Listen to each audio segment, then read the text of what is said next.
Assalamualaikum warahmatullahi wabarakatuh. Alhamdulillahilladzi anzala sakinata fi qulubil mu'minin liyazdadu imanan ma'a imanihim. Allahumma salli wa sallim ala sayyidina Muhammadin wa ala alihi wa sahbihi ajma'in wa man tabi'ahum bi ihsanin ila yaumiddin. Alhamdulillah wa syukurillah, malam ini kita masih bisa duduk di majelis zikir, di majelis ilmu, di musola Segara City. Alhamdulillah, malam ini juga kita sudah kedatangan guru kita, yaitu Ustadz Dr. Andes Haji Rahmawan Oktavianto LCMA, yang insya Allah akan sama-sama kita dengarkan petuah dan insya Allah ilmu yang akan beliau sampaikan terkait dengan fikih ikhtilaf. Pasti bapak-bapak masih bertanya-tanya ya, fikih ikhtilaf ini apa sih? Kita ngaji bareng lah sini, makanya di pamflet ya, di flyer ngaji bareng. Walaupun mungkin ini sebenarnya jamaah yang biasanya aja nih, kurang lebih ya 2 saf ya. Subuh pun sama ya. Di momen-momen tertentu aja mungkin kita baru rame ya. Karena dimanapun dakwah ya seperti ini, di perumahan manapun sama semua. Itu hanya mungkin momen-momen tertentu ya. Jadi insya Allah kita akan rutinkan taklim kita tiap malam Senin, sepekan sekali, gebar-gebur sama dunia seminggu, satu malam kita cas gitu. Jadi mudah-mudahan insya Allah malam ini Allah berkahi ilmu yang disampaikan oleh Ustadz akan menambah keimanan dan keyakinan kita semua sebagai bekal hidup kita nanti di akhirat juga. Jadi untuk lebih lebih ingin tahu lebih dalam lagi nih apa yang akan disampaikan Ustadz, kepada beliau kami persilakan dengan segala.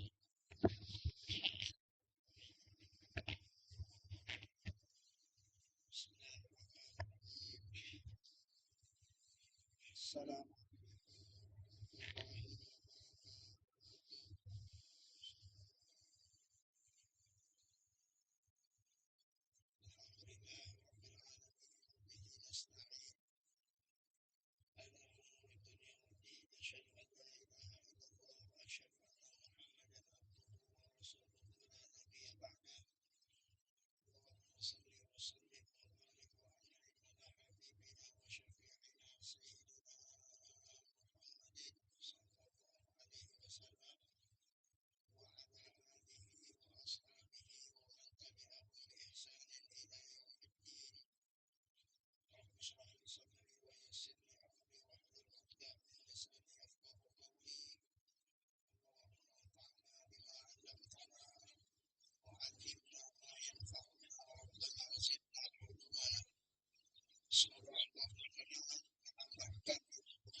Sahabat saya, alhamdulillah hari ini saya bisa bersilaturahmi Ustaz Dedi serta bapak-bapak sekalian. Masya Allah, kesempatan hari ini kita bisa bersilaturahmi, mudah-mudahan silaturahmi kita bisa berlanjut sampai dengan nanti kita bersama di surga yang Allah Subhanahu wa Ta'ala. Amin ya rabbal alamin.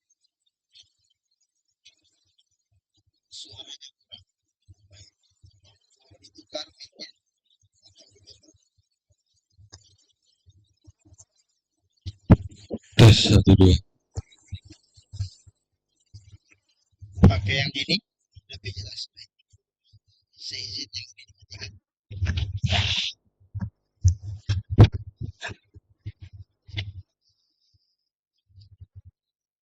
Tema kita pada malam hari ini tentang fikih ikhtilaf. Fikih ikhtilaf itu saya bahasakan keberagaman dalam keagamaan, menyikapi perbedaan perspektif Islam. Jadi ada fikih ikhtilaf, ada ikhtilaf fikih. Ini dua istilah yang berbeda. Yaitu bagaimana kita mencerna sebab-sebab terjadinya perbedaan dalam syariat agama kita sehingga kita tidak mudah menyalahkan orang lain pada saat mungkin ada sesuatu yang tidak sama di dalam menjalankan syariat agama. Sehingga lahirlah toleransi ukhuwah Islamiyah di antara kita kaum muslimin, insya Allah Ta'ala. Oleh karena itu, sebelum saya membahas, mohon izin mengkonfirmasi, ini kajiannya sampai jam berapa ini Ustaz? Masya Allah. Ya makanya ditanya dulu. Soalnya pada Isya. Kalau pada Isya kan nggak ada peringatannya. Ya kajian biasanya kalau pada maghrib, ya waktu Isya udah kelar. Ya, tapi kalau pada Isya saya bingung. Ya, baik. Ya, mohon izin biasanya sampai jam 9. Ada diskusi? Diskusi kurang lebih baik. Siap, siap, siap. Sudah termasuk. Jam 9-nya selesai. Berarti 8.15. Ya, mudah-mudahan jam 9 kurang 15 kita sudah selesaikan materinya dan nanti mungkin kita bisa berdiskusi kalau ada hal-hal yang perlu dikonfirmasi. Ya. Sebelum kita bahas, ini saya berikan gambaran umum dulu. Ya. Daftar isi konten dari materi yang akan saya sampaikan. Ya, nanti kita akan bicara tentang realita umat Islam kekinian. Ya, realnya sebagai mana nanti biar kita memahami itulah yang terjadi di tengah-tengah masyarakat kita. Ya, kemudian juga bagian yang kedua kita akan membahas tentang meluruskan paradigma ya, untuk memastikan kalau perbedaan itu sebuah keniscayaan. Ya, karena orang terkadang banyak yang menganggap kalau udah beda agama, padahal perbedaannya itu sifatnya khilafiyah, furu'iyah, ijtihadiyah yang diperbolehkan dalam agama kita. Kemudian nanti di bagian yang ketiga kita akan membahas sepintas kilas tentang selayang pandang 4 imam mazhab. Ya, banyak nanti orang di dalam bicara agama saat disebutkan misalnya menurut mazhab Imam Syafi'i, ya, ngapain pakai sapi-sapian? Langsung aja ke sabdanya Nabi. Ya, ya mungkin dia nggak tahu, disangkanya sapi itu tukang sayur kali. Ya, mungkin dia belum kena siapa itu sapi. Ya, makanya perlu kita pelajari itu secara singkat tentunya. Dan setelah itu nanti kita akan bicara tentang asbab al-ikhtilaf, yaitu variabel ikhtilaf. Jadi pada saat terjadi perbedaan pendapat, pandangan, penafsiran di dalam agama, itu bukan tanpa sebab. Ada sebab-sebab yang memang mengharuskan para ulama itu berbeda pendapat. Ya, sebabnya ada banyak, nanti akan kita urai satu persatu lengkap beserta dengan contoh-contohnya. Sehingga kita bisa memahami dan memaklumi, oh begitu ternyata pantesan ulama berbeda pendapat. Ya, kemudian nanti kita juga akan bicara sedikit cuplikan peristiwa yang pernah terjadi di masa Rasulullah. Bagaimana ternyata di kehidupan Rasulullah dan para sahabatnya Sudah biasa terjadi perbedaan-perbedaan pandangan dalam urusan agama. Abu Bakar beda sama Umar, Umar beda dengan sahabat Al-Mughirah, Rasulullah beda sama Umar. Nanti contohnya akan kita sebutkan, lengkap dengan referensinya insya Allah. Ya, sehingga dengan itu kita akan paham, oh Nabi sama sahabatnya aja kadang beda, sahabat sama sahabat aja kadang beda, apalagi kita. Ya, kemudian juga nanti kita akan bicara sedikit mengenai tentang menyikapi bagaimana cara Rasulullah dan para sahabatnya mengelola perbedaan-perbedaan itu. Ya, ternyata mereka berbeda, ya, tidak serta-merta kemudian jadi saling bermusuhan. Ternyata meskipun mereka berbeda, tidak serta-merta lalu kemudian mereka tidak bertegur sapa. Yang ada justru malah sebaliknya, mereka dapat bersatu dengan perbedaan-perbedaan yang ada. Ini suri tauladan yang dicontohkan oleh para sahabat Rasulullah Sallallahu Alaihi Wasallam. Ya, nanti terakhir akan ditutup dengan ya hudud al-ikhtilaf. Ya, jadi ada batasan-batasannya beda itu. Beda itu nggak sembarang beda. Memang ada batasan-batasan yang dimana kita tidak boleh berbeda dalam urusan agama. Ya, kalau bedanya tentang masalah fikih masih boleh, tapi kalau udah beda, ya, beda akidah, beda keyakinan, ya, macam model Azaitun misalnya, ya itu sudah bukan saudara kita. Kalau sudah modelnya Syiah, sudah modelnya Ahmadiyah, itu bukan saudara kita seiman. Ya, harus ada batasan yang jelas. Mana yang boleh di situ kita berbeda, mana yang tidak boleh tawar-menawar. Itu ada batasannya. Nanti akan kita sebutkan poin-poinnya secara singkat, insya Allah. Dan jamaah sekalian, insya Allah ringkasannya saya buat sebanyak 130 slide. Ya, mudah-mudahan ringkasannya 130 slide.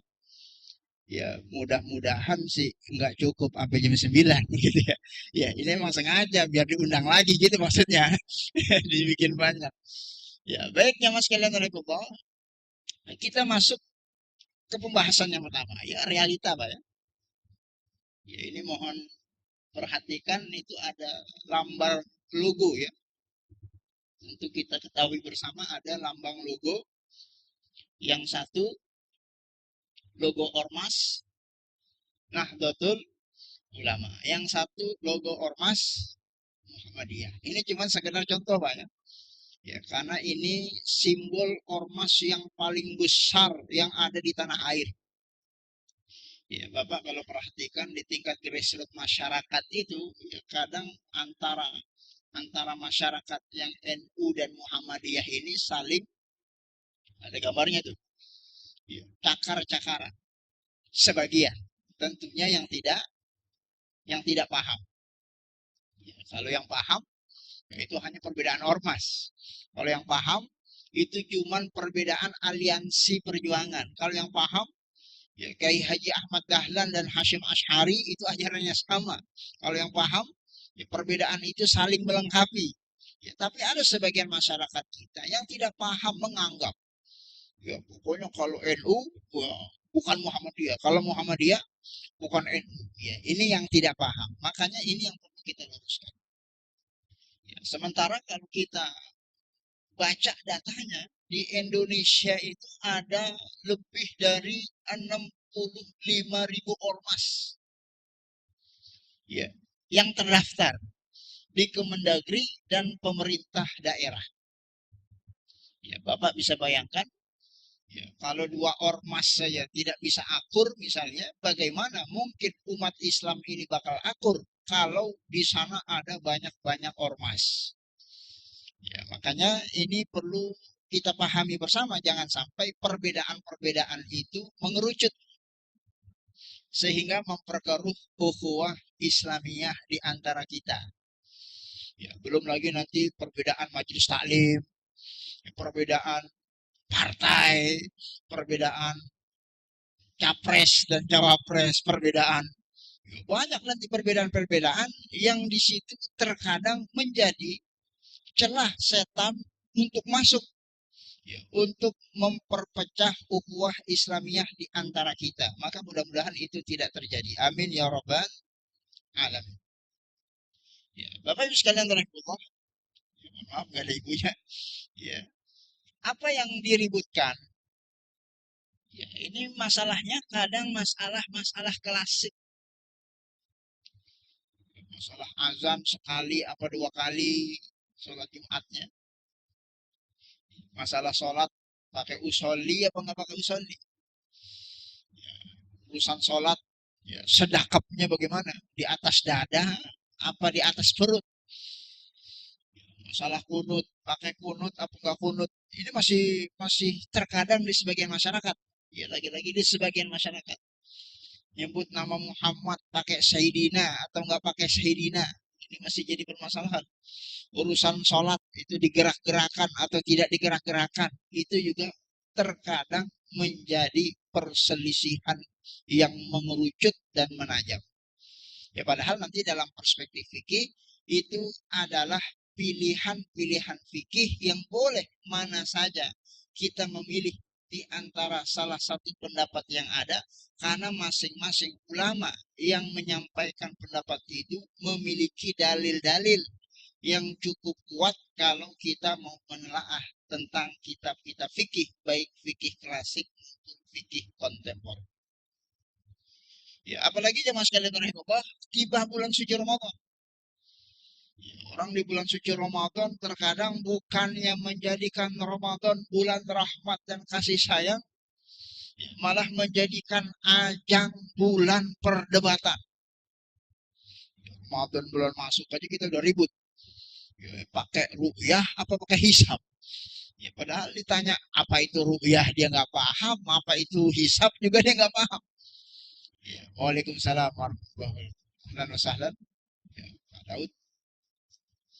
Ya. Jamaah sekalian Pak,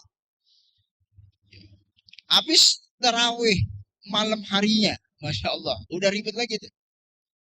Ya, masalah yang terawihnya 11 dengan yang 23. Ya, itu masih ada Pak di sebagian masyarakat kita. Sekali lagi yang tidak paham. Mana yang lebih afdol, mana yang lebih utama. Ya, jumlah rokaatnya. Yang 11 kadang bilang, apaan terawih 23? Kebanyakan katanya. Kata yang 23 bukan gua yang kebanyakan, lu yang kedikitan. Ya, saling ribut. Padahal kalau kita baca kita fikih itu ada penjelasannya sebenarnya. Ya, ini baru bicara jumlah rakaat, belum bicara formasi. Ya, antara 11 juga kan ada yang Juventus 4-4-3, ya ada yang Lazio 2-2-2 kan begitu. Ya, ini masalah khilafiyah, tapi terkadang sebagian masyarakat lagi-lagi yang tidak paham itu dijadikan sebagai ajang pemecah ukhuwah Islamiyah sehingga mencoreng kekhidmatan bulan suci Ramadan. Ini ributnya Pak, sampai lebaran ributnya. Sampai malam takbiran, urusan bayar zakat masih ribut. Ya, antara yang bayar zakat pakai duit sama bayar zakat pakai pakai beras. Kalau di kita bayar zakat itu pakai apa, Pak? Waduh, banyak. Alhamdulillah. Alhamdulillah. Berarti kita menerima perbedaan. Di sebagian masyarakat Pak ada satu masjid saya ngajar di sana. Ada salah satu pengurus nggak setuju Pak bayar zakat pakai duit. Pokoknya bayar zakat pakai beras. Nggak ada dalilnya bayar zakat pakai duit. Bid'ah. Udah bid'ah, udah ke sono, dolalah, sesat. Kalau udah solalah, masuk neraka. Ya, Bapak bisa bayangkan ada orang bayar zakat di nerakain sama seorang saudaranya seiman. Padahal masalah itu sudah dibahas oleh para ulama ratusan tahun yang lalu. Ya, akhirnya karena pengurus bukan cuma dia, ya tetap disepakati panitia tetap menerima bayar zakat pakai beras. Yang mau pakai beras, yang mau bayar zakat pakai duit, silahkan bayar zakat pakai duit. Ya akhirnya kan dapat beras juga, dapat duit juga. Ya, sama DKM kan dibagi-bagi buat 8 asnaf. Ya termasuk ya, panitia zakat. Ya kan masuk ke dalam kategori asnaf yang tadi. Ya, karena dapatnya duit, dapatnya beras, masing-masing asnaf dikasih beras, dikasih duit. Ya, kecuali tadi pengurus yang nggak setuju pakai duit, dia dikasih beras doang. Dia protes, kok gue nggak dapat duit? Lah bagaimana ceritanya? Lu nggak setuju bayar zakat pakai duit, giliran mau dapat bayar zakat duit nggak mau beras. Nah, ini kan repot pemahamannya. Ya, padahal masalah itu ada, Pak, ada. Kalau mau kita bahas dalam kitab fikih penjelasan para ulama tentang masalah itu. Ya, ini yang dijadikan sebagai ajang keributan. Ya, sehingga ya, terkadang kita sesama kaum muslimin ini nggak bisa satu, nggak bisa padu. Ya, sehingga mohon maaf, tiap kali pemilu kalah mulu. Gimana urusan ibadah hanya kita ribut terus. Ya, sehingga umat Islam yang mayoritas ini ya banyak cuman sekedar kuantitasnya. Ya, kualitasnya dia tidak memiliki kekuatan bagaikan buih di tengah lautan yang terombang-ambing. Ya, sehingga itu yang diprediksi oleh baginda Nabi Muhammad Sallallahu Alaihi Wasallam. Ya, padahal kalau masing-masing kita mau bersatu, ya mohon maaf, kan realita Pak. Di tengah masyarakat kita itu orang beda-beda. Ada saudara kita jamaah tablik, ada Pak ya? Ada saudara kita dari PKS, ada saudara kita dari Hizbut Tahrir, ada saudara kita dari FPI dulu ya. Ya kan kalau masing-masing ya saudara kita ini menjalankan perannya dengan baik tanpa saling salah menyalahkan, ya kan kuat Islam itu. Urusan ngajak orang ke masjid, biar urusan jemaah tablik. Ya, urusan undang-undang yang membawa kemaslahatan baik kaum muslimin, itulah saudara kita yang punya partai di parlemen. Ya, urusan amar ma'ruf nahi munkar, ada saudara kita FPI. Ya, belum ormas-ormas yang lain. Ya, kalau mereka bekerja, saudara kita seiman tanpa saling salah menyalahkan, mengisi kekurangan masing-masing dan memberikan kelebihan kontribusi masing-masing, itulah yang akan menguatkan barisan kaum muslimin insya Allah taala. Ya. Ya, jemaah sekalian rahimahullah. Ya, nanti pembahasan kita yang paling krusial ini adalah upaya untuk meluruskan paradigma. Ya, ini mohon maaf. Ya, terkadang nanti akan ada hal yang mungkin sifatnya merubah mindset berpikir kita. Sehingga mungkin ada sebagian jemaah, ya, ada yang tersinggung lah, kesebut namanya. Ya, mohon maaf. Bukan tujuan utama kita tentunya untuk memberikan contoh-contoh itu untuk menyinggung saudara kita seiman. Ya, saya hanya mengikuti kata bijak tukang jahit. Ya, kata tukang jahit itu, ya, jangan seperti gunting yang jalannya lurus. Ya, tapi lurusnya gunting dia berjalan memisahkan kain yang menyatu. Ya, tukang jahit. Ya, kalau gunting udah lurus jalannya, kain yang tadinya satu jadi terbelah. Ya, ada nggak saudara kita yang gitu Pak? Lurus, rajin sholatnya, rajin ngajinya, banyak dia hafal Quran, tapi masya Allah, tiap dia ada di masjid bikin ribut terus. Ya, tapi kajian kita insya Allah akan berjalan seperti jarum dan benang. Meskipun menusuk dan menyakitkan, insya Allah itu dapat menyatukan yang terpisah. Ya, jadi kajian saya ini Pak bukan sirup yang manis, ya, tapi jamu yang pahit. Ya, tapi pahitnya insya Allah menyehatkan. Ya, insya Allah membawa kemaslahatan. Ya, resikonya ya mungkin nggak diundang lagi, nggak apa-apa. Yang penting pemahaman kita menjadi pemahaman yang baik dan benar, akur sesama jemaah masjid, terutama yang ada di musola komplek Segara City ini insya Allah taala. Ya, jangan sampai banyak perumahan Pak, mohon maaf. Apalagi perumahan itu terkadang udahlah masjidnya kecil, jemaahnya sedikit, nggak akur.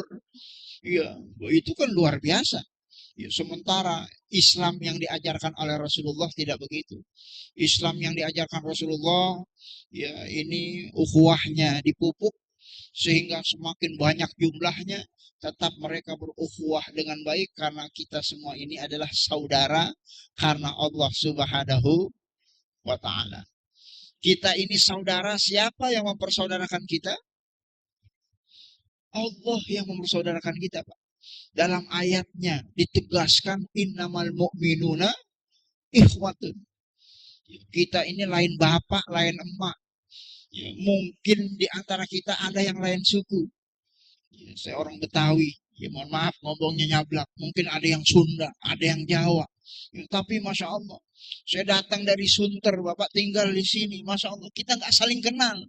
Apa yang menyebabkan kita mau duduk bersama di waktu yang sebenarnya paling cocok untuk istirahat? Ini karena kita dipersaudarakan oleh Allah Subhanahu wa Ta'ala. Oleh karena itu, maka jamaah sekalian Allah, paradigma yang paling penting untuk kita tanamkan agar ukhuwah Islamiyah itu tetap terjaga, maka kita harus berani menyatakan bahwa perbedaan itu adalah sebuah keniscayaan.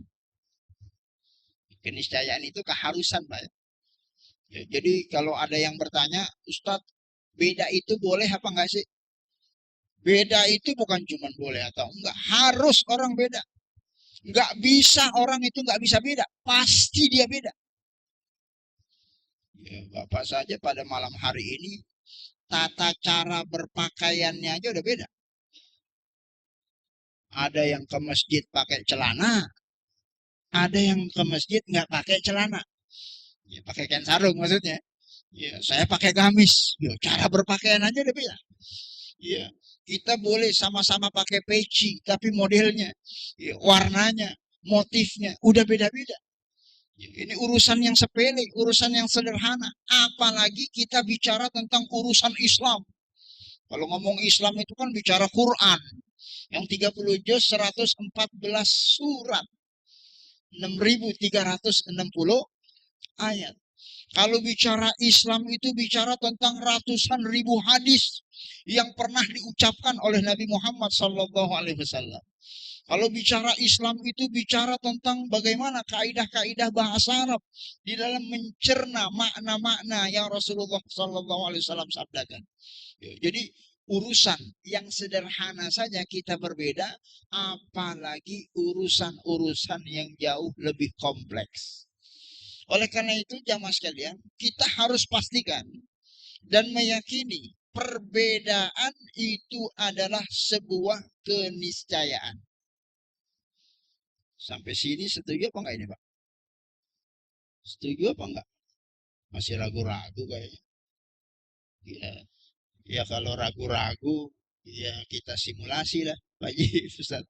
Ya seragamnya kan kaosnya, bajunya, sarungnya udah beda, pecinya udah beda.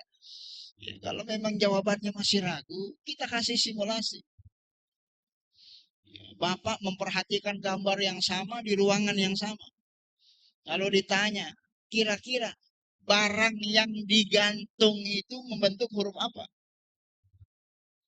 Kan ada barang yang digantung, warnanya putih. Itu hurufnya huruf apa, Pak? Ya, ya tergantung dari mana lihatnya kan gitu. Bapak tahu.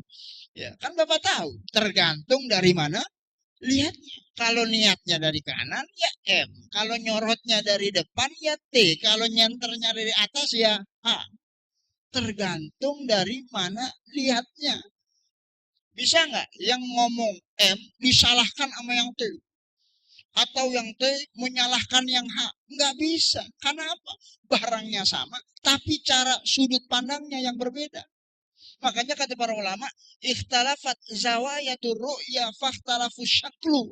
Gara-gara orang beda sudut pandangnya, berbedalah konklusi hasil dari huruf apa yang dia lihat dari gambar yang sama. Kadzalika hiya wajhatun nazar, dan begitulah hukum perbedaan pendapat pandangan di dalam syariat agama yang nanti akan kita berikan contoh. Kembali saya tanyakan, beda adalah keniscayaan. Sepakat sampai sini, Pak? Ya, tapi masih ada yang belum nyaut. Pokoknya sampai nyaut semua. Bapak lihat gambarnya. Hitung ada berapa gambar wajah yang ada di hadapan yang Bapak saksikan. Ada banyak, males banget ngitungnya ya. Hah?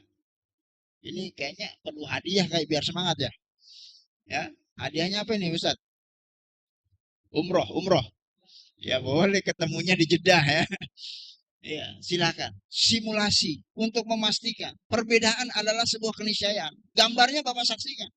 Bapak hitung ada berapa gambar wajah. Mana gambar wajah Ustaz? 7, 6 katanya. 6 Pak, bukan 7. 11 katanya. Lah katanya 6 tadi. Ada banyak katanya. Males banget gitu. Ibadah Allah, perhatikan. Kenapa ada yang jawab 6, ada yang jawab 7, ada yang jawab 11, ada yang jawab banyak, jumlahnya beda-beda. Padahal gambarnya sama. Karena kita beda konsentrasinya, beda semangat jawabnya, beda menganalisa gambarnya, beda jarak tempat duduknya. Itu variabel yang menyebabkan kita beda menyebutkan jumlah gambar wajah. Padahal gambarnya sama. Jadi berapa jumlah yang benar, Pak? Pak, ya yang tahu yang bikin gambar, yang tahu kan begitu ya. Ya tanya aja yang bikin gambar, dia tahu mana gambar wajah dilingkerin sama dia. Itu jumlah yang lebih tepat. Yang ini udah kasih jawaban aja kita masih mikir yang mana ya, yang mana ya. Ya, padahal udah dikasih tahu jawabannya. Ya, itu yang ingin kita katakan, perbedaan adalah sebuah keniscayaan. Gambar yang sama, kita saksikan di waktu yang sama, tapi karena ada variabel yang menyebabkan kita berbeda, menyebabkan jumlah gambar wajah yang kita sebutkan itu jumlahnya berbeda. Makanya saya ingin sekali lagi menegaskan, perbedaan adalah sebuah keniscayaan. Pak, ini gambar ngadep ke Bapak apa ngadep ke samping? Coba. Hah? Ya, ini simulasi, simulasi. Kita belum masuk materi. Kita hanya ingin merubah dulu paradigmanya. Kalau kita nganggap orang lain yang beda itu salah, ya ini bakalan nggak berguna materi. Ya, kalau kita menganggap kita subuh pakai kunut, yang nggak pakai kunut bid'ah, ya ini udah susah meskipun disebutkan dalil-dalilnya. Ya, kalau kita sudah kokoh, pokoknya yang masuk surga, yang terawihnya 11, yang 23 neraka dolalah karena Rasulullah nggak pernah melakukannya. Padahal yang sholat tarawih 23 bukan cuma di Indonesia. Di Masjidil Haram, itu imam Masjidil Haram sholat tarawih 23 rakaat. Dinerakakan juga berarti. Iya, jangan-jangan dia belum pernah pergi umroh. Ini kan masalahnya. Makanya paradigmanya ini harus kita luruskan. Ya. Jadi ngadep depan apa ngadep samping? Perbedaan adalah sebuah keniscayaan. Yang bilang ngadep depan nggak bisa menyalahkan ngadep samping. Yang ngadep samping tidak bisa menyalahkan ngadep depan. Karena dua-duanya memungkinkan. Apalagi kalau sudah dihadapkan angga ini. Ya. Ini angka 6 apa angka 9? Pak, 6 apa 9 tuh? Ribut. 6 enggak 9. Ya. 23 enggak 11. Ya, ribut. Ini kalau ribut, debat sampai subuh kelar apa enggak, Pak? Kenapa? Karena perbedaan sudut pandang. Maka sekali lagi, saya ingin menegaskan, perbedaan adalah sebuah keniscayaan. Sepakat? Alhamdulillah. Kalau masih ada yang nggak sepakat, silahkan hitung jumlah balok yang ada di hadapan. 3 apa 4? Lagi. 4 apa 3? Ya, jamaah sekalian. Ya. Oleh karena itu maka, ya. Oleh karena itu maka jangan melihat Islam itu secara parsial. Parsial itu setengah-setengah, separuh-paruh. Kalau kata pepatah Arab itu nisful ilmi akhtaru minal jahil. Orang kalau ilmunya setengah, udah koar-koar, mendingan jadi orang bodoh sekalian. Ya kalau orang bodoh kan ya nggak tahu sekalian, nggak apa-apa, nggak nyala-nyalain orang. Tapi kalau orang baru belajarnya setengah, yang beda sama dia, beda, dolalah masuk neraka. Orang di neraka-neraka. Padahal yang salah ilmunya baru separuh. Belajar Islamnya baru sebagian. Yang sebagiannya belum dipelajari. Sehingga menjustifikasi orang lain yang berbeda dengan dia keliru. Padahal bukan yang keliru. Yang dilakukan oleh orang lain belum dia pelajari. Kalau dia sudah pelajari, insya Allah menyalahkan itu tidak akan pernah terjadi. Ya, ini ilustrasinya, Pak.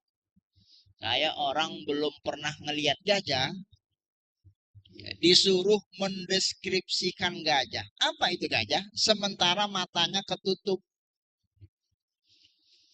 Ya, dia nggak tahu gajah. Cuman disuruh mendeskrip apa itu gajah. Matanya sambil ditutup. Kata yang pegang belalai, apa kata dia? Oh, gajah itu belalainya panjang. Kata yang pegang buntut, bukan belalainya yang panjang, buntutnya yang panjang. Kata yang pegang kuping, perasaan gak ada yang panjang, ada juga kupingnya lebar. Ada yang pegang kaki, ini ada gede-gede 4 apa nih. Yang pegang badan masing-masing orang mendeskripsikan apa itu gajah sesuai dengan apa yang dia pegang. Karena emang dia baru megang itu. Tapi apa bisa yang baru megang buntut menyalahkan yang megang telinga? Apa boleh yang baru megang telinga menyalahkan yang megang belalai? Padahal seluruhnya itu adalah gajah. Masalahnya adalah dia belum lihat semuanya. Matanya belum terbuka. Ya, makanya dalam agama kita itu jangan belajar agama seperti katak dalam tempurung. Ya, dia anggap tempurung itu paling tinggi. Baru ngaji satu guru, pokoknya yang paling benar guru saya. Ya, guru ente gak bener. Guru ente ahlul bid'ah, sesat, masuk neraka. Yang masuk surga cuman dia sama golongan saya. Innalillahi wa inna ilaihi rajiun. Padahal kita semua umatnya Nabi Muhammad sallallahu alaihi wasallam. Ya, makanya di sini jamaah sekalian pentingnya kita memahami tentang fikul ikhtilaf. Ya, kita belum bicara tentang teknisnya.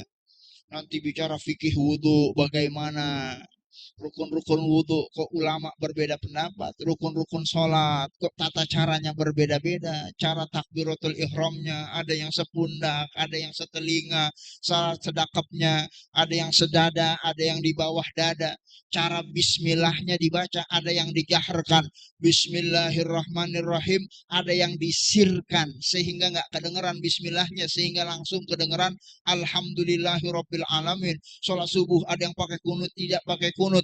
Ini masalah khilafiyah yang ada penjelasannya di dalam kitab-kitab fikih dan itu terjadi dalam agama kita.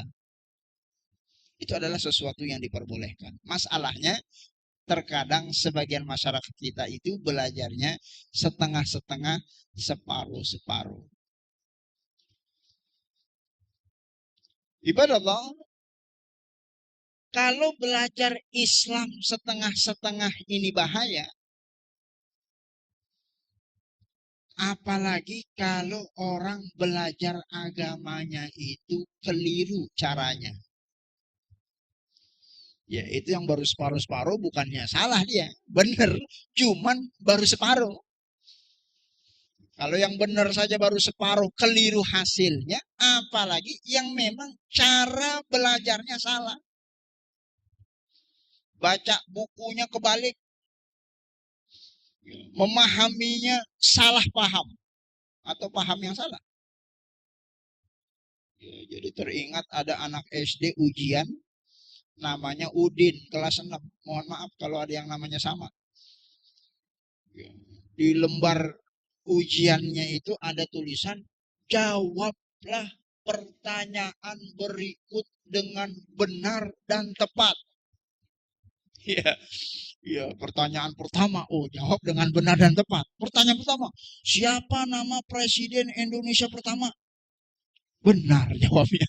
Ya, dua, apa nama ibu kota Provinsi Jawa Barat? Tepat. Ya, berapa jumlah provinsi? Tepat. Mengapa manusia disebut makhluk sosial? Benar. Karena dia pikir jawablah pertanyaan berikut kalau nggak dengan benar, dengan tepat. Ini yang salah siapa ini?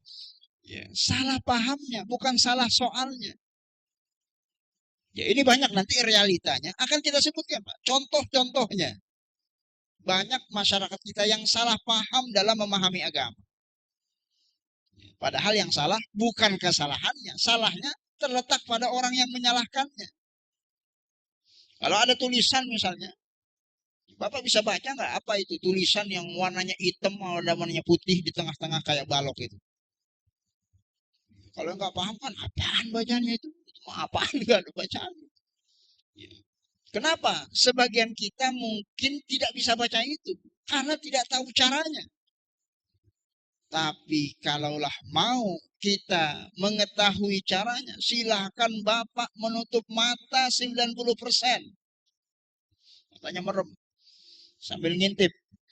Ya, kelihatan nggak tuh bacaan itu? Apaan bacaan itu, Pak? Bisa. Lah, kita bisa. Ya, tadi nggak bisa. Kenapa? Karena belum tahu caranya.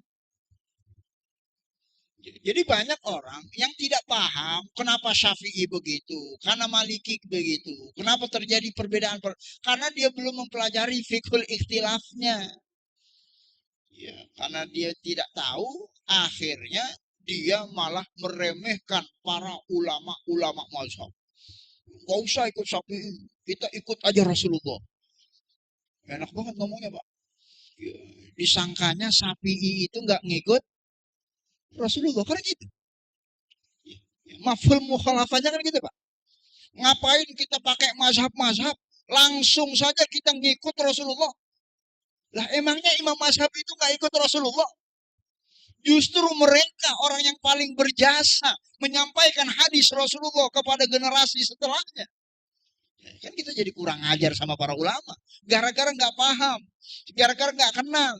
Apa itu mazhab, siapa itu imam mazhab, bagaimana ilmu itu sampai turun-temurun dari Rasulullah yang generasinya ratusan tahun dari zaman kita hari ini hidup. Ya, makanya hati-hati dalam belajar agama. Benar, tapi parsial saja keliru, apalagi cara belajarnya tidak benar. Ini pasti bahaya, pasti bahaya. Makanya banyak aliran-aliran liberalisme. Ya ini makin banyak, Pak. Orang yang belajar agama tapi tidak semakin dekat kepada Allah. Karena salah dia belajarnya. Dia belajar agama, buka Quran, baca terjemahan. Gak mau dia berguru sama guru ngaji, gak mau. Apalagi ngikut-ngikut mazhab. Langsung saja ada Quran. Quran itu sumber dari sumber-sumber hukum Islam. Ya, baca dia Quran. Wa'bud rabbaka hatta ya'tiyakal yakin. Sembahlah Tuhanmu sampai datang keyakinan. Al-yakin itu terjemahan tekstualnya adalah keyakinan. Sehingga kemudian dipahami, oh nyembah Allah itu sampai yakin. Penyembahan kita kepada Allah itu merupakan sebuah proses yang menghantarkan kita kepada sebuah keyakinan. Wa'bud rabbaka hatta ya'tiyakal yakin. Salat kita itu ibadah. Puasa kita itu ibadah. Sedekah kita itu ibadah. Itu semuanya proses. Tujuannya adalah biar kita yakin. Itu tujuannya. Sehingga kalau sudah sampai tujuan, tidak perlu kita melakukan prosesnya. Karena tujuan sudah tercapai. Sehingga kalau ada orang belajar, kemudian dia sudah yakin, dia tidak perlu lagi menjalani prosesnya. Bapak makan biar apa? Biar kenyang. Kalau udah kenyang, perlu makan nggak? Ya, kalau terus makan muntah, Pak. Karena tujuan makan kenyang. Haus, minum. Ada air, air udah minum ini ya. Minum proses. Tujuannya untuk menghilangkan haus. Kalau hausnya sudah hilang, apa kita terus mau minum? Kencing, kembung, kencing, beser. Ya orang hausnya udah hilang. Karena tujuan sudah tercapai. Tujuan ibadah biar yakin. Kalau sudah yakin, nggak perlu lagi ibadah. Makanya banyak orang-orang yang liberal dalam agama, dia nggak sholat, Pak. Kenapa? Ana udah yakin. Ente mau sholat, sholat aja. Ente belum yakin. Dalilnya, wa'bud rabbaka hatta ya'tiyakal yakin. Ya. Di mana salahnya? Salahnya dia belajar agama tidak dengan metodologi yang baik dan benar. Dia pahami Quran itu mentah-mentah, padahal dia nggak ngerti bahasa Arab. Dia belum buka kitab tafsir. Dia belum merapat ke majelis-majelis ilmu pada para ulama yang menjelaskan apa makna itu yang disampaikan oleh Rasulullah dan para sahabatnya. Padahal kalau mau dia menyisihkan waktu buat ngaji aja, niscaya dia akan paham. Yakin di situ bukan yakin doangan. Yakin maksudnya adalah kematian, al-maut. Sehingga makna ayat ini, wa'bud rabbaka hatta ya'tiyakal yakin, bukan nyembah Allah sampai yakin. Nyembah Allah itu sampai mati. Kalau belum mati, nggak berhenti kita nyembah Allah. Sebab nggak ada orang yang lebih yakin dibandingkan dengan Rasulullah Shallallahu Alaihi Wasallam. Tapi si yakin-yakinnya Rasulullah, nggak pernah Rasulullah berhenti sholat. Ya, ya. Tapi gerakan itu ada, Pak. Liberalisasi. Ya, ini mohon maaf, saya bicara tidak mengada-ngada. Silakan nanti Bapak bisa buka YouTube. Ya, ada satu video yang dulu sempat viral beberapa tahun yang lalu. Ya, mungkin kita setelkan cuplikannya. Berapa banyak di antara saudara kita seiman belajar agama di kampus Islam terbesar. Bapak bayangkan.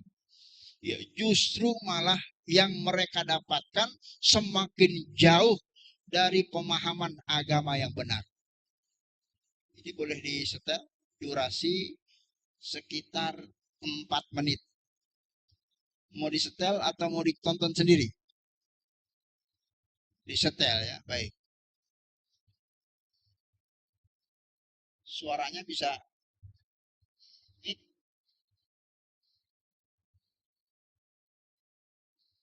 kedengeran, Pak? Baik.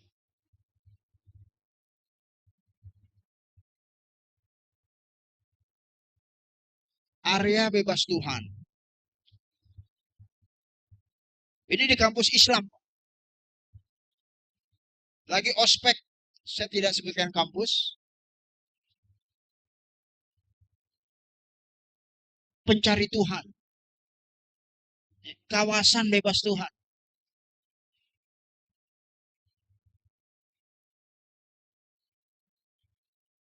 Jurusan perbandingan agama. Mereka lagi nyari Tuhan, belum ketemu Tuhannya di mana.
Ya, semua agama tujuannya sama. Tidak boleh kita pertentang-tentangkan.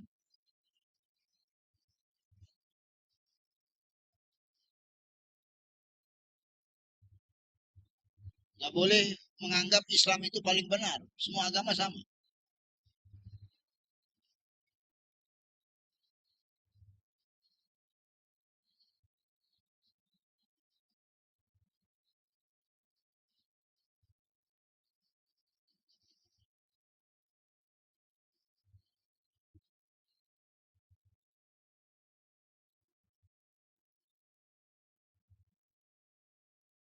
Ya, berciuman dengan Tuhan.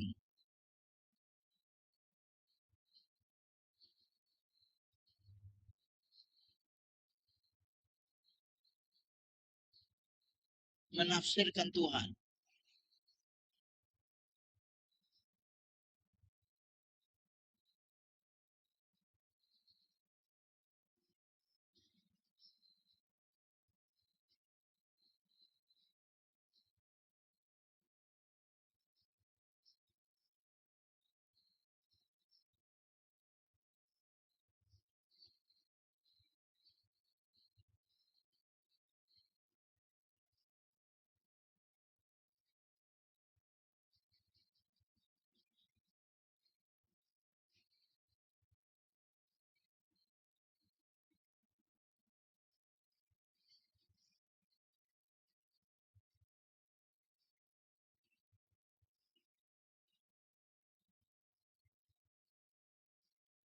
Ya, ini endingnya.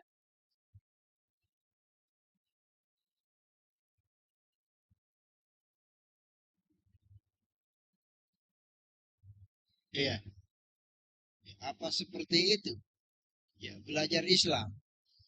Ya, di kampus Islam justru malah mencaci maki Tuhan yang menurunkan ajaran agama Islam. Ya, ya silahkan nanti Bapak bisa searching sendiri di YouTube. Ya, itu sudah menjadi akses ya umum. Ya, itu dulu juga pernah dikomentari oleh Majelis Ulama Indonesia di domisili kampus itu berada. Ya, saya hanya menyampaikan satu informasi fakta. Itulah yang terjadi kalau orang salah belajar agamanya. Ya, karena jangankan salah agama, belajar agama benar tapi separuh-paruh aja itu fatal akibatnya. Ya, jamaah sekalian rahimahullah, saya ingin menyambungkan bahwa termasuk juga salah kaprah di dalam memahami ajaran back to Quran and Sunnah. Ya, ini ada gerakan zaman sekarang. Ya, sebagian saudara kita yang ngajak, pokoknya kita kembali kepada Quran dan Sunnah. Ya, ini kan pemahamannya bagus, Pak ya. Memang semua kita harus kembali kepada Al-Quran dan Sunnah. Ya, tapi pada saat misalnya penjabarannya yang dimaksud dengan kembali kepada Quran dan Sunnah, pokoknya kalau mau belajar Islam, ya belajar Quran sama Sunnah. Nggak perlu pakai mazhab-mazhab. Nggak perlu ngikut Syafi'i, nggak perlu ngikut Maliki, ngapain kita ngikut-ngikut? Nah, ini masalahnya di sana. Ya, dia lupa ada hierarki yang sebenarnya tidak boleh terputus, mata rantai sanad. Ya, karena akan berbeda zaman antara kita dengan hidupnya Rasulullah Sallallahu Alaihi Wasallam. Ya, Bapak bisa perhatikan piagam yang ada di sisi kiri dan kanan. Ya, kalau orang yang anti mazhab, nggak ngikut pendapat salah satu mazhab, itu berarti ingin menghilangkan salah satu ya hierarki kesanadan. Ya, padahal ulama-ulama mazhab itu adalah para sahabat dan para tabi'in dan tabi'ut tabi'in. Ya, sehingga ya, kalau orang zaman sekarang mau belajar agama langsung ke Quran dan Sunnah, itu sebenarnya sanatnya malah terputus. Ya, ya, karena orang-orang yang ingin kita putus mata santai sanatnya itu adalah orang-orang terbaik di dalam masalah urusan agama. Ya, jamaah sekalian Allah, jangankan kita, ya, orang Bekasi, orang Segara, orang Jakarta, orang Indonesia, ada sahabat di zaman Nabi saja hidup, dia baca Quran, terkadang keliru makna sampai dibenarkan maknanya oleh Rasulullah Shallallahu Alaihi Wasallam. Ya, nanti akan kita berikan contohnya. Apa saja kasus-kasusnya, insya Allah Taala. Tapi pada prinsipnya, kalau ada orang yang anti mazhab, ya ini adalah sesuatu yang tidak benar dan baik di dalam pemahaman agama. Ya akhirnya dia belajar agama itu terputus mata rantai sanatnya. Dia nggak mau belajar sama ulama. Ya cukup dia belajarnya pakai Ustadz Google. Ya di internet browsing, baca Quran, terjemah, ya dipahami mentah-mentah tanpa melihat ilmu tafsirnya. Ya padahal kalau mau kita ikut imam mazhab, perhatikan gambar yang sebelah kanan diagramnya. Kalau kita ngikut Imam Syafi'i misalnya, Imam Syafi'i itu berguru kepada Imam Nafi. Imam Nafi itu bergurunya kepada Abdullah ibnu Umar, putra Sayyidina Umar. Ibnu Umar belajarnya langsung kepada Rasulullah Shallallahu Alaihi Wasallam. Jadi kalau kita ngikut mazhab Imam Syafi'i, itu setidaknya kita mengikuti Rasulullah secara langsung dalam mata rantai kesanadan. Atau mungkin ada sebagian masyarakat kita nggak ikut Syafi'i, tapi dia mengikut mazhab Hanafi. Imam Hanafi pun belajar kepada gurunya, namanya Ikrimah. Ikrimah itu juga belajar kepada Abdullah ibnu Abbas. Ibnu Abbas itu belajar langsung berguru kepada baginda Rasulullah Sallallahu Alaihi Wasallam. Perhatikan, mana yang lebih bagus hasilnya pada saat kita mau ngikut mazhab atau justru mau ngikut ulama yang belajarnya pakai internet, yang nggak mau menghadiri guru-guru ilmu di dalam majelis-majelis taklim, tidak mau belajar literatur-literatur yang telah disusun oleh para ulama, ya, sehingga ya, lahirlah orang-orang yang mungkin belajar agamanya intens, tapi pemahaman agamanya cenderung menyalahkan saudaranya seiman, dan itu bukan metodologi yang baik yang benar di dalam mempelajari agamanya Allah Subhanahu wa taala. Ya, oleh karena itu maka jamaah sekalian rahimakumullah, ya ini perlu diperhatikan jangan sampai itu terjadi. Sebab mohon maaf, kalau kita belajar di internet, internet itu pisau bermata dua. Ya, kalau kita belajarnya tidak dengan hierarki kesanatan yang jelas, kita khawatir terjebak kepada jebakan-jebakan setan. Ya, sebab mohon maaf, orang-orang yang juga kepingin orang Islam nggak paham agama pun bikin situs-situs, dia punya website-website, bahkan dibikin mirip-mirip.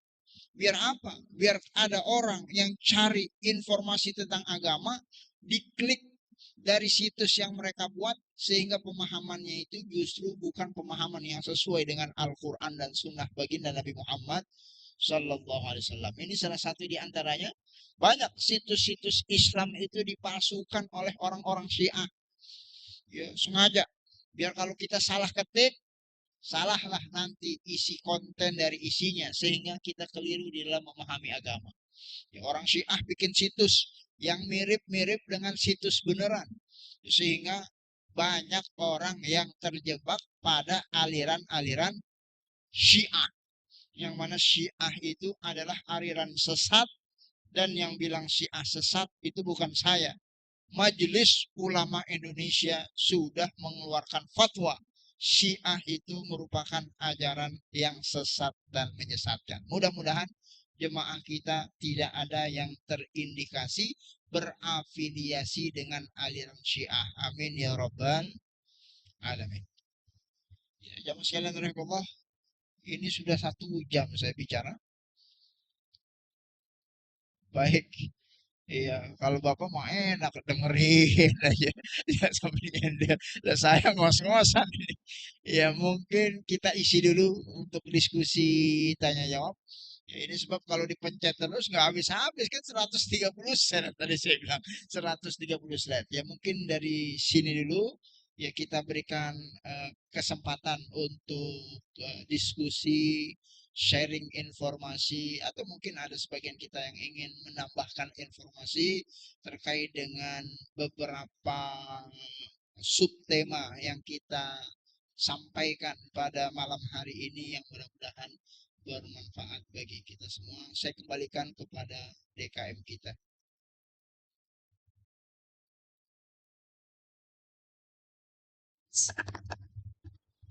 Baik, jazakallah khair. Ini belum ada setengahnya, ini baru mau kodima ya Ustaz ya. Nah, saya baru mau kodima lah, baru 20, belum ke inti fikihnya nih ya. Jadi sepertinya nanti akan berlanjut terus kita taklimnya ya. Biar nanti berlanjut di bulan depan ya. Jadi kesimpulannya, baik saya sedikit simpulkan bahwa udahlah capek jangan dipecah belah gitu. Kita jangan mau dipecah belah. Islam A, Islam B, Islam C. Udah semoga di yang apa masjid yang akan kita bangun nanti adalah Islam yang menyatukan. Jadi bukan yang memecah belah gitu. Jadi banyak juga terkadang apa bangun masjid, oh semangat nih bangun pas giliran masjid udah jadi pecah belah.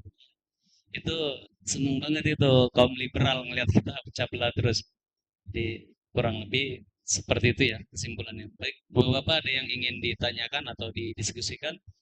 Kami persilakan.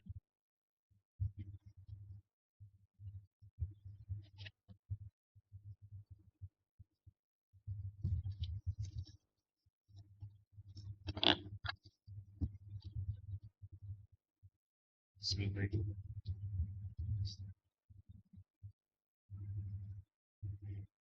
San, ada pertanyaan dari saya, San. Bagaimana menyikapi misalkan menyikapi dari sikap pribadi kita nih, misalkan kita berhadapan langsung dengan beberapa yang seperti tadi dalam pembahasannya, bagaimana kita menyikapinya agar tidak harus Iya, dalam langsung saya pembahasan. jawab. Menyikapinya ada di slide paling ujung sebelum terakhir. Menyikapi perbedaan pendapat. Ya, jadi kita jawabannya nanti undang sekali lagi, insya Allah. Jadi kita Dicatat baru bagus. sampai upaya meluruskan paradigma. Silakan tambahan pertanyaan.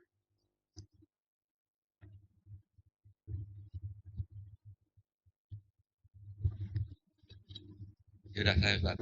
Baik, Assalamualaikum warahmatullahi wabarakatuh. Ustaz, tadi kita di sini selalu niatnya belajar.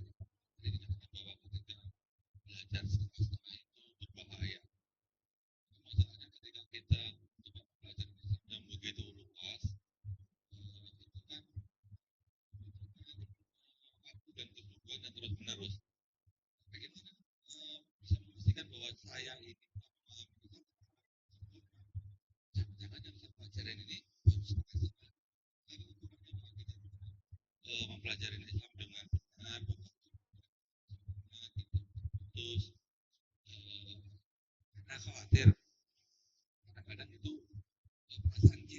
udah belajar lama nih, jangan-jangan masih setengah juga gitu. Jadi makanya kira-kira apa kita ini udah benar dengan kita belajar. Terima kasih Ustaz. Iya, terima kasih Masya Allah Ustaz kita atas pertanyaannya. Ya, bagaimana mengukur ilmu kita udah setengah atau belum? Ya, ini yang menarik. Justru disitulah nanti akan tertanam ketawaduan bagi siapapun kita yang sudah belajar agama. Sehingga kita tidak merasa kita ini udah paling pinter. Kayak katak dalam tempurung. Pokoknya tempurung ini udah paling tinggi. Padahal kalau tempurungnya dibuka, ternyata ada yang lebih tinggi dari tempurung. Atap musola kita lebih tinggi dari tempurung. Itu pun kalau kita masih berada di dalam musola. Kalau kita mau keluar sedikit, oh ternyata dalam musola ini belum tinggi-tinggi amat. Ada langit yang tinggi. Dan ternyata di atas langit pun masih ada langit. Allah firman wa fawqudzu ilmin alim. Di atas orang yang berilmu masih ada Tuhan yang maha mengetahui.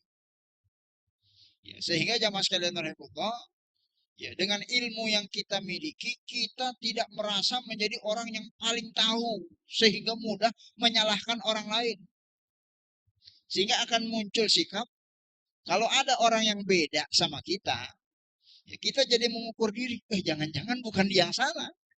Jangan-jangan karena memang ilmu saya baru setengah. Ya, maka dia akan mau berdiskusi, akan mau bertanya, akan mau menambah dengan baca literatur agama, sehingga dia akan ketemu jawabannya. Dan yang terjadi enggak begitu. Yang terjadi pokoknya kalau lain, udahlah ente bukan ahlu sunnah wal jamaah. Ya kalau lain, ente bukan golongan, lagi samina. Kalau lain, ente ahlu bid'ah. Lain sedikit, nggak mau lagi dia menghadiri majelis-majelis ilmu. Nggak mau lagi dia berguru bukan kepada gurunya. Ya, padahal tidak begitu para ulama di dalam menuntut ilmu. Ya, Imam Ahmad mengatakan a'lamun nas a'lamuhum biikhtilaf. Ya, orang itu tidak disebut paling tahu kecuali kalau dia sudah mengetahui perbedaan-perbedaan pandangan dalam urusan agama. Ya, ibadah Allah, makanya kenapa di dalam sejarah permazhaban, ya, Imam Syafi'i sampai-sampai merevisi pendapat-pendapat fikihnya yang dikenal dengan qaulul jadid. Jadi Imam Syafi'i itu dulu waktu belajar agama udah jadi alim, ya itu fatwanya disebut dengan qaulul qadim. Ya, tapi setelah dia berkelana, mengembara, pergi ke Baghdad, pergi ke Mesir, bertambah wawasan, bertambah guru, ya, sehingga beliau revisi pendapat-pendapat lama yang dikenal dengan qaulul jadid, ya, yang tertulis di dalam kitab yang disebut dengan Ya, nanti akan kita sebutkan kitabnya berikut dengan gambarnya. Ya, kitab berjilid-jilid yang disusun oleh Imam Syafi'i. Ya, kenapa? Dengan seiring berjalan bertambahnya ilmu pengetahuan beliau radhiyallahu anhu. Ya, jadi jamaah sekalian berikutnya, disinilah pentingnya kita memahami sabda Rasulullah sallallahu alaihi wasallam, rahimallahu mri'in arafa qadra nafsihi. Ya, Allah akan merahmati orang yang tahu diri. Ya, banyak orang nggak tahu diri, baru belajar agama sebulan 2 bulan, ya, ustadz dibid'ah-bid'ahin, padahal pesantren nggak pernah, sarjana agama bukan, Quran kagak hafal, ribuan hadis belum hatam, bahasa Arab kagak ngerti, baca Quran masih belepotan. Ini kan suasana yang na'udzubillah, summa na'udzubillah. Ya, ini fenomena akhir zaman. Ya, ada orang baru belajar agama, baru beberapa bulan, ngapain ngikut Syafi'i? Yang tadi kita bilang, disangkanya Syafi'i tukang sayur. Dia nggak ngerti siapa itu Syafi'i. Seorang ulama yang sudah hafal Quran umur 15 tahun. Siapa di antara kita yang sudah hafal Quran 15 tahun? 15 tahun perasaan kita masih main layangan, ya. Masih main gundu. Imam Syafi'i udah hafal Quran 7 tahun hafal Quran, 15 tahun sudah diangkat menjadi mufti. Banyak ulama-ulama besar, Imam Syafi'i diangkat sebagai ketuanya. Ya, Imam Syafi'i menghatamkan kitab Muwatta. Ya, Bapak tahu namanya kitab Muwatta? Ini nanti akan kita sebutkan. Apa itu kitab Muwatta, berapa lama itu disusun, Imam Syafi'i bisa hafal di luar kepala beserta dengan sanad-sanadnya. Ya, sehingga kita tahu diri. Jangan sampai orang, ya kalau kita orang Betawi bilang dalam tong kosong nyaring bunyinya. Air beriak tanda tak dalam. Ya, falsafah padi kalau dia semakin berisi akan semakin merunduk. Ya, orang kalau berilmu dia nggak bakal bid'ah, dolalah, sesat, nggak bakal begitu, Pak. Ya, saya punya sahabat-sahabat yang beda aliran, beda pemahaman, beda pemikiran, tapi kami tetap berkawan. Kenapa? Karena dia paham, kita paham. Urusan beda itu masalah pilihan. Yang penting kita dipersaudarakan karena Allah Subhanahu wa Ta'ala. Kan enak kalau begitu. Ya, jadi masing-masing menjalani apa yang diyakini dan menghormati apa perbedaan yang dipilih oleh saudaranya seiman. Yang penting urusan capres cawapres kita menang, kan begitu. Ya, urusan Islam ya kita kuat. Urusan kemaslahatan umum kita bahu membantu. Urusan bagaimana masjid terbangun kita saling bersinergi. Walaupun mungkin kita beda dalam urusan-urusan yang kecil-kecil. Selama sifatnya khilafiyah, furu'iyah, ijtihadiyah yang memang diperbolehkan dalam agama kita. Ya, kecuali nanti kalau sudah menyentuh hal-hal yang prinsipil, itu yang nggak boleh. Ya, jangan sampai nanti terjadi apa yang terjadi. Nanti ada cuplikan video lain. Bapak bisa bayangkan ada, mohon izin, ya, saudara kita yang sedang merayakan Isra Mi'raj atau Maulid, ngundang ulama, ngundang habaib, bikin panggung. Ya, ada videonya viral di media sosial. Bapak bisa searching, bakalan ketemu itu. Tiba-tiba ada orang saudara kita juga yang pemahamannya cukup ekstrim menganggap itu bid'ah. Tiba-tiba dia bubarkan. Berhenti semuanya. Ini apa-apaan ini? Kita terganggu. Ini bid'ah, dolalah, bubar. Ya, itu mohon maaf, itu sampai terjadi wallahualam sepertinya baku hantam. Ya karena videonya tidak sampai selesai. Ya, ini jangan sampai terjadi. Ya, urusan yang seperti itu kan sifatnya khilafiyah. Yang mau silahkan lakukan, yang tidak ya nggak apa-apa, jangan dikerjakan. Tapi jangan sampai antara kita bermusuhan gara-gara perbedaan-perbedaan pandangan.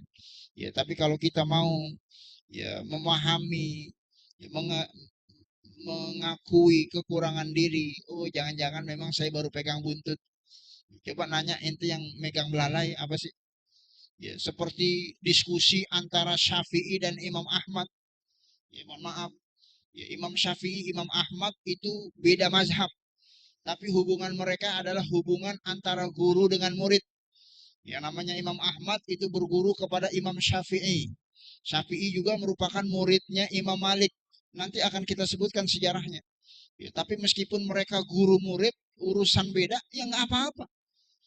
Imam Syafi'i mengatakan kalau orang ya nggak sholat 5 waktu sengaja, ya itu harus dihukum mati. Ya ini saya nggak salah bicara, Pak ya. Ya dalam kitab fikih, ya setelah diberikan informasi dan peringatan selama 3 hari. Ya, tapi kematiannya itu ya, kematian sebagai seorang muslim yang dihukum karena melakukan perbuatan dosa besar.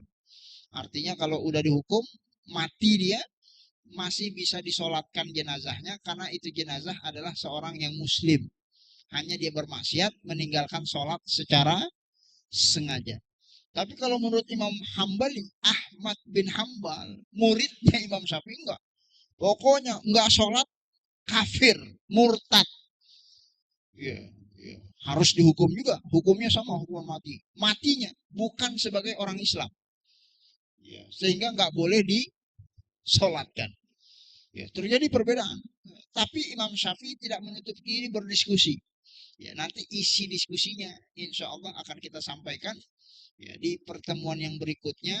Ya, tapi kalau Bapak masih penasaran bisa buka kitab Fiqhus Sunnah tentang diskusi antara Imam Syafi'i dan muridnya Ahmad bin Hambal tentang hukum orang yang meninggalkan sholat secara sengaja, kafir atau tidak kafir.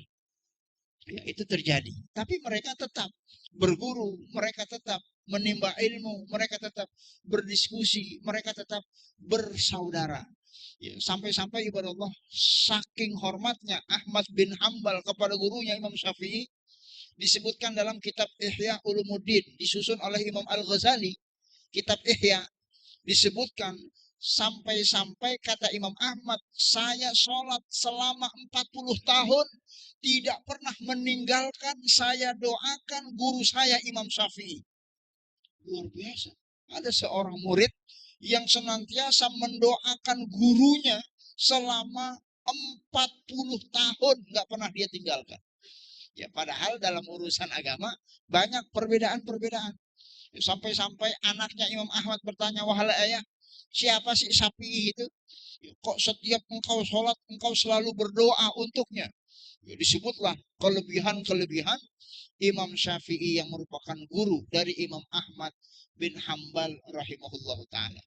Ya, jadi hal-hal yang seperti itu terkadang tidak terekam dalam sejarah akhlak etika kita di dalam mencari ilmu, sehingga terkadang banyak ilmu-ilmu kita menjadi sesuatu yang tidak bermanfaat karena mungkin dicabut keberkahannya oleh Allah Subhanahu wa ta'ala. Nauzubillah summa nauzubillah. Mudah-mudahan hal-hal yang demikian bisa kita hindarkan. Amin ya rabbal alamin.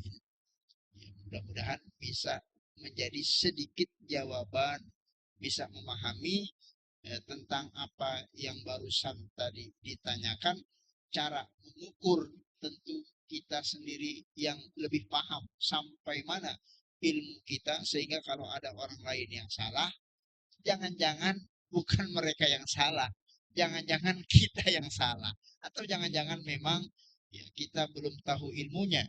Kalau jangan-jangan kita yang tahu ilmunya, dia belum tahu, kan kita bisa berbagi ilmu pengetahuan dengan saudara kita seiman, bukan justru malah menyalahkan mereka. Wallahu a'lam bishawab. Gimana Bapak, ada lagi? Ini sangat penting ya untuk kita ke depannya menyamakan visi misi. Sekali lagi saya sering bilang, kita udah bosen dipecah belah Bapak-bapak. Jadi nggak perlu lagi ada kita masuk ke dalam ranah Islam A, Islam B, Islam C. Nggak perlu lagi seperti itu. Oh, di sini kajiannya kajian sunnah, di sini kajian sama. Jangan, itu bagian dari jebakan-jebakan Ghazul Fikri ya, untuk memecah belah kita. Oh, ini Ustadz sunnah, ini satu wajib, itu. Jadi nggak perlu lagi kita paradigma itu harus kita hapus. Jadi kita nggak perlu masuk ke dalam ranah jebakan-jebakan itu. Kecuali memang baru taklim, ya. Biasanya seperti itu tuh. Yang nyala-nyalain yang biasa baru taklim. Kayak Pak Denny nih, wah ini orang NU berarti nih, pecinya hitam NU. Nah itu jebakan-jebakan Pak tuh. Jadi kita nggak usah masuk ke dalam ranah itu. Ya, yang kita bawa adalah udah Islam, pokoknya kita saudara. Ini baik banget kajian ini, insya Allah terus akan kita tiap bulan ya untuk pemantapan kita. Kayaknya Ustadz udah masih banyak ya slide ya. Jadi ada pertanyaan lagi Bapak Ibu? Bapak. Oh, udah hatam semua kayaknya Ustadz. Ya, gimana? Ada pertanyaan lagi? Kalau tidak ada, mungkin Ustadz gimana nih closing statement ya dari pusat ya? Bapak? Atau masih lanjut slide, Ustadz? Masih lanjut slide atau itu kayaknya ditahan aja saat nanti. Biar itu bisa jadi berapa part itu nanti, berapa bulan ke depan lah. Di pelan-pelan aja gitu. Jadi biar bisa dipahami oleh Bapak. Bahwa nih nanti ini kalau sekarang saya pernah ditanya tuh sama salah satu. Sekarang Ustadz Agus kalau ngimamin pakai kunut katanya. Padahal dulu juga sering kunutan juga gitu ya. Jadi hal-hal yang seperti itu udah nggak usah masalah lagi Pak. Nggak usah di ini lagi. Apa sekarang apa tuh? Oh ya, oh iya tuh ya, apa Sat? Oh ya, jadi PR kita banyak banget sih sebenarnya.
Ya, ini sebenarnya jawabannya ada di slide yang ke-25. Ada di jawabannya di slide yang ke-25. Kita baru sampai di slide yang ke-20. Gak usah dijawab. Ntar Iya, loncat-loncat. makanya Udah, ntar udah loncat-loncat. ini ya. Udah, gak usah dijawab. Iya,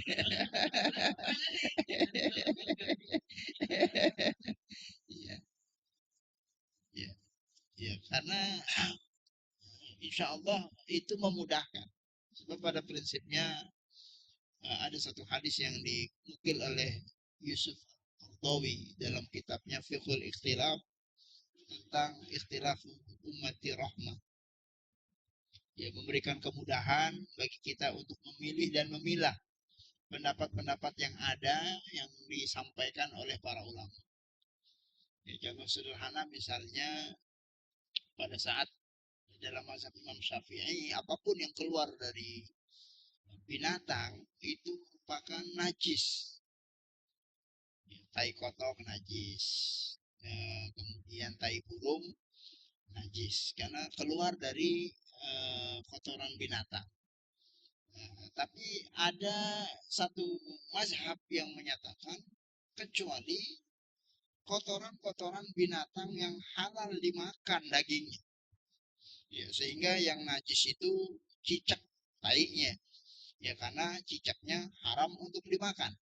Tapi kalau tai kotok, tai burung itu suci, tidak najis karena dagingnya boleh dimakan.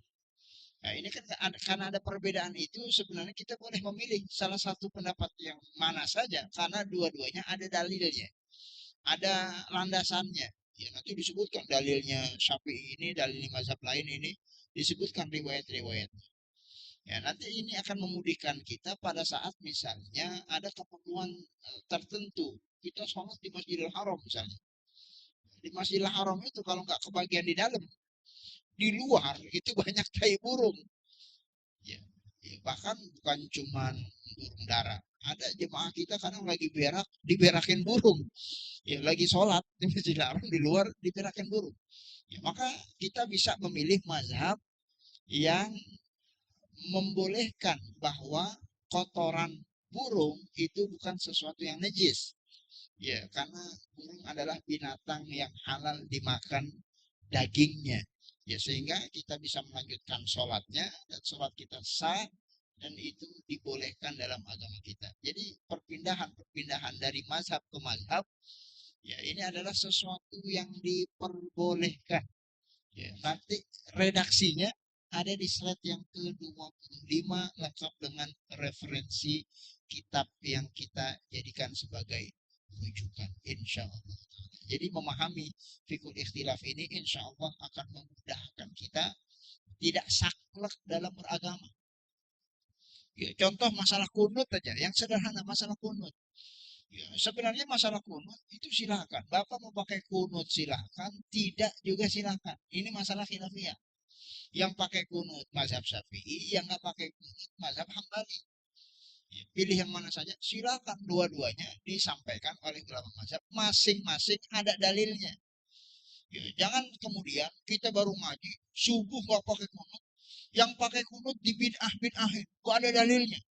Jangan-jangan bukan nggak ada dalilnya. Ente belum baca dalil yang dijadikan rujukan Imam Syafi'i kalau kunut itu ada dalilnya. Kalau dibaca, karena Rasulullah Sallallahu Alaihi Wasallam lam yakunutul kunut. Ya, karena Rasulullah SAW ma yazalu yaknut hatta farakat dunia. Ini salah satu dalil yang dijadikan rujukan oleh mazhab Imam Syafi'i. Rasulullah senantiasa berkunut sampai beliau wafat meninggal dunia. Ya ini lagi-lagi tentu saya tidak mengarahkan bapak-bapak kunut tidak kunut. Ini masalah khilafiyah. Ini adalah masalah perbedaan yang dua-duanya diperbolehkan.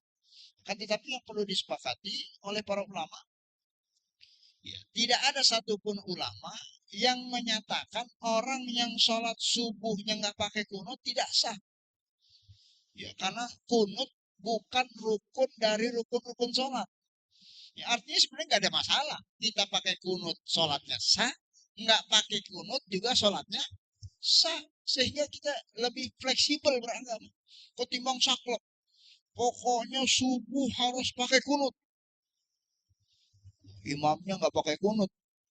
Ya, imamnya sujud, dia kunut sendirian. Allahumma inna liman hadait, wa'afina fiman habait. Ya kan jadi kita lambat sholat berjamaahnya.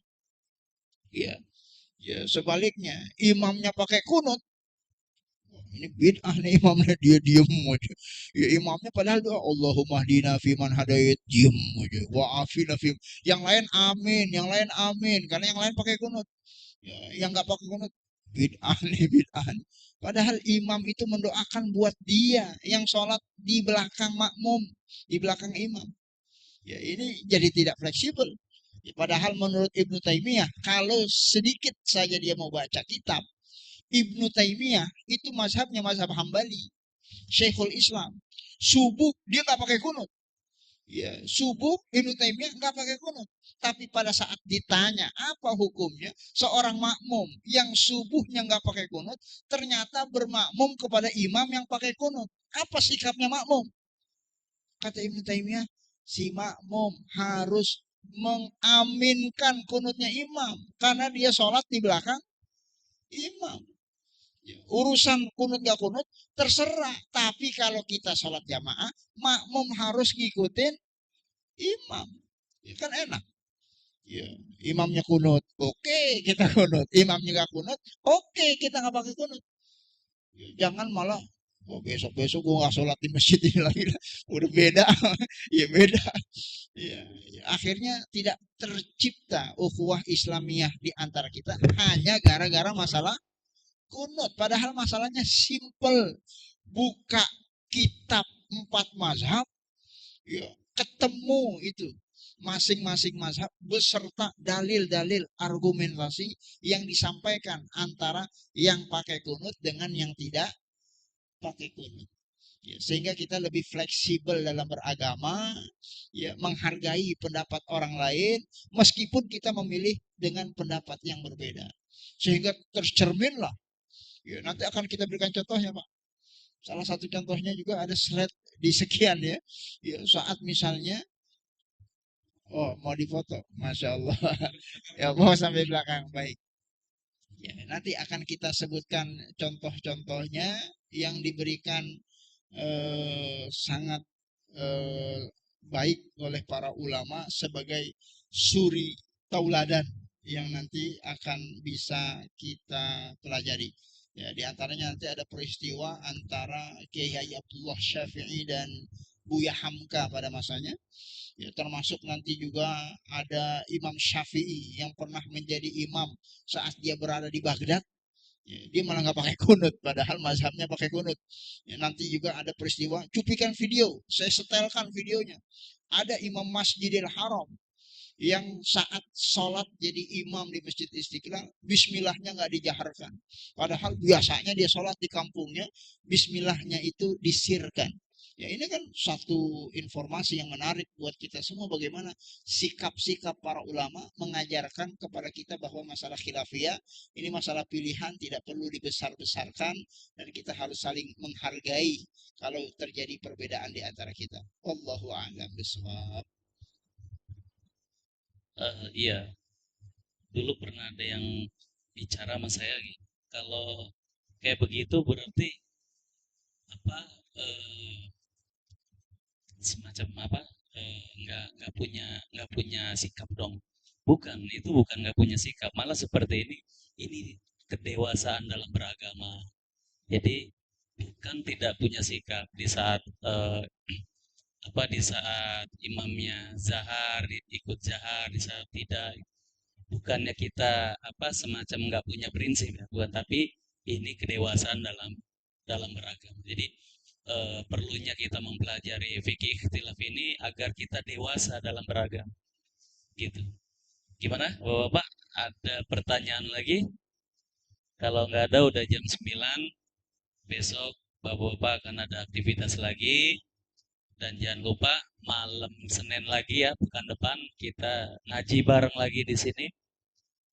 Malam depan apa Pak? Tafsir Ibnu Katsir. Kita belajar tafsir Ibnu Katsir oleh Kiai Haji Agus Solahuddin LCMA ya. Di sini juga. Gitu ya.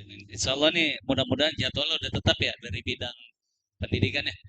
Jadi pekan pertama Ustadz Rahmat Abu Bakar, pekan kedua ya. Pekan kedua sama Ustadz Ramawan, ketiga Ustadz Agus Solahuddin, keempat sama Ustadz Abdurrahman. Ustadz Abdurrahman kajian apa Pak Guru? Bulughul Maram.